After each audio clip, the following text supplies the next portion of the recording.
आदि पुस्तक 22 पर्व। एही समस्त घटना उतारे परमेश्वर अब्राहम परीक्षा निमंते कहिले, हे अब्राहम। तहेरे से उत्तर कले, देखंतु मु एठारे अछि। सेतेबेले से कहिले, तुम्भे एबे आपणा पुत्रकु, तुम्भर अद्वितीय पुत्रकु अर्थात तुम्भे जाहाकु स्नेह कर सेही इसहाक को घेनी मोरिया देशकु जाओ। पुणी आम्भे सेही देशरे जो पर्वत कहिबा सेही पर्वत उपरे ताहाकु होमार्थे बलिदान कर। तहेरे अब्राहम प्रभातरे उठी गध सजाई 2 जण दास और आपणा पुत्र इसहाक को संगरे नेले, आउ होम निमंते काठ काटी परमेश्वर निर्दिष्ट स्थान को यात्रा कले। अनंतर तृतीय दिन रे अब्राहम अनाई दूररु सेही स्थान देखिले। सेतेबेले अब्राहम सेही दास मानकु कहिले, तुम्हे माने एही स्थान रे गध सहित थाओ, मु ओ बालक दुहे से स्थान को जाई आराधना करी पछे तुम मानक निकटकु फेरी आसीबा। तहु अब्राहम यज्ञ काष्ठ घेनी आपणा पुत्र इसहाकर स्कंधरे देई निज हस्तरे अग्नि और छुरिका घेनिले। पुणी दुहे एकत्र चलीगले। आउ इसहाक आपणा पिता अब्राहम को डाकी कहिला, हे मोर पिता। तहेर से उत्तर कले, पुत्र देख मु एठारे। सेतेबेले से पचारिला, एई देख अग्नि और काष्ठ, मात्र होम निमंते मेंढा छुआ काई? तहेरे अब्राहम कहिले, पुत्र परमेश्वर आपे होम पाई मेंढा छुआ जोगाइबे।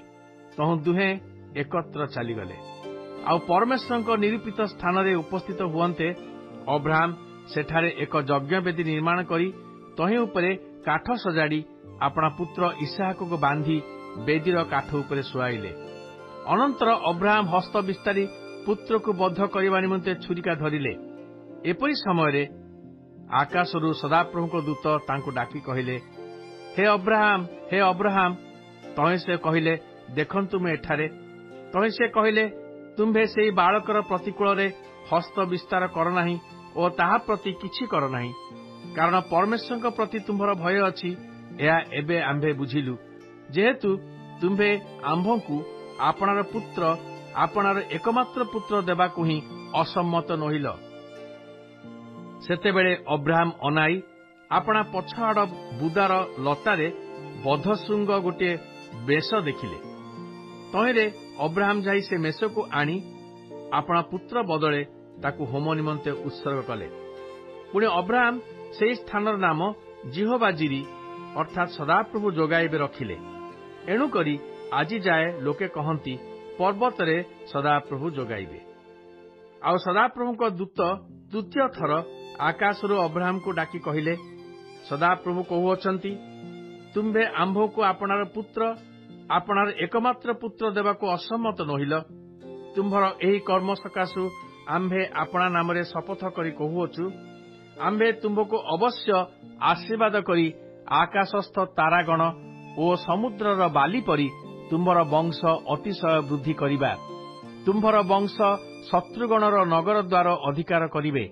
पुणी पृथ्वीस्थ समस्त जाति तुम्भर वंश द्वारा आशीर्वाद प्राप्त हेबे, जेहेतु तुम्भे आम्भर वाक्य पालन करिअछ। अनंतर अब्राहम सेही दासमानक निकटकू फेरीगले, आउ सेमाने उठी एकत्र बेर्साबा को गले ओ अब्राहम बेर्साबारे बास कले।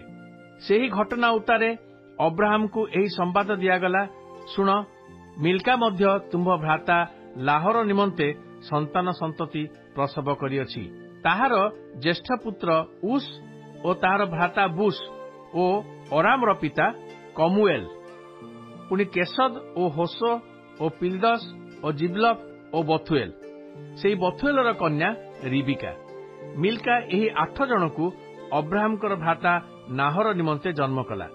पुणी नाहरर रुमा नामनी उपपत्नी ठारू टेबह ओ राहम ओ तहस ओ मिखा एमाने जात हेले।